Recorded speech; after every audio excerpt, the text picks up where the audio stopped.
Assalamualaikum warahmatullahi wabarakatuh. Selamat pagi, selamat siang, selamat sore, selamat malam teman-teman.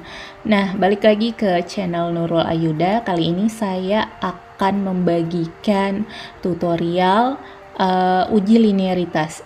BTW, dimanapun teman-teman berada, semoga selalu dalam keadaan sehat walafiat ya teman-teman.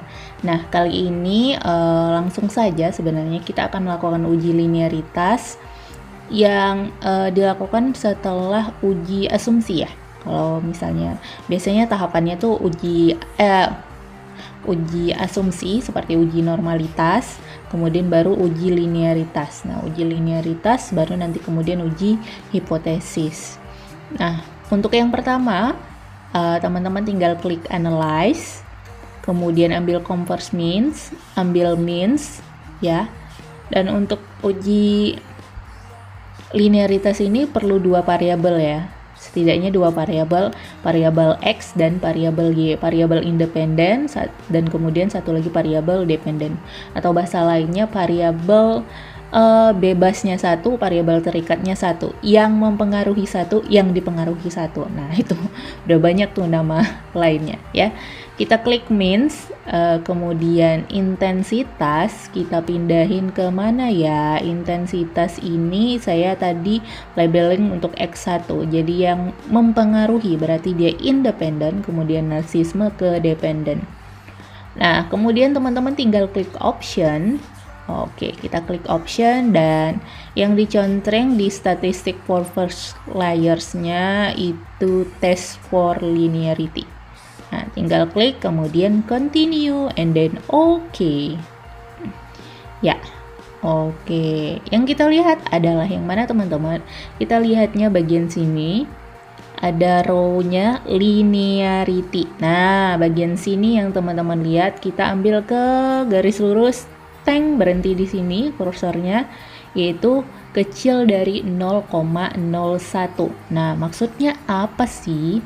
Maksudnya adalah kalau linearitas itu normanya kita lihat dari linearity, maka kecil dari 0,01 kecil dari 0,05 maka data dikatakan linear. Nah, ini kecil dari 0,01. Sudah jelas kan bahwa 0,01 itu kecil dari 0,05.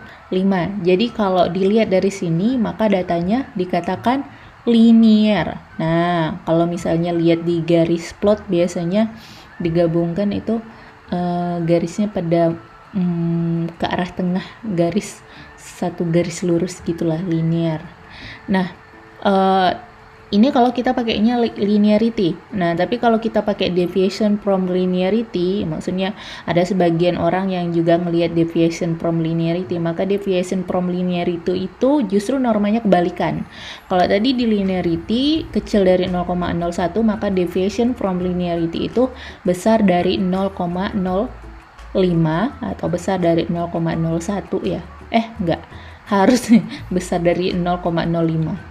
Jelas 0,01 kecil dari 0,05 ya.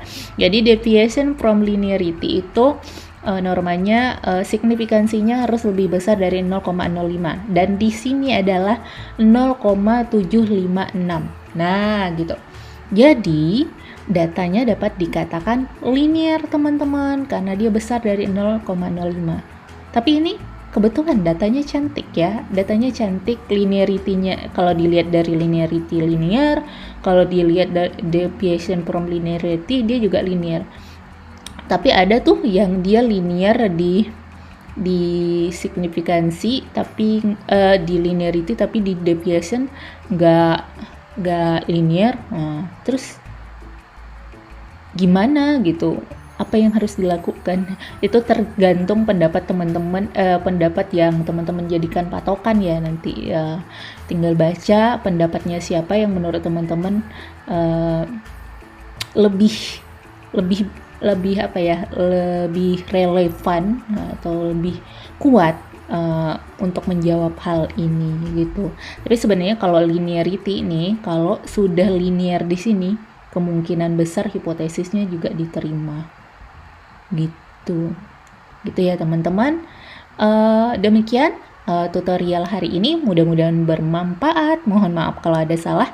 Jangan lupa nonton video sebelum dan setelahnya. Wassalamualaikum warahmatullahi wabarakatuh.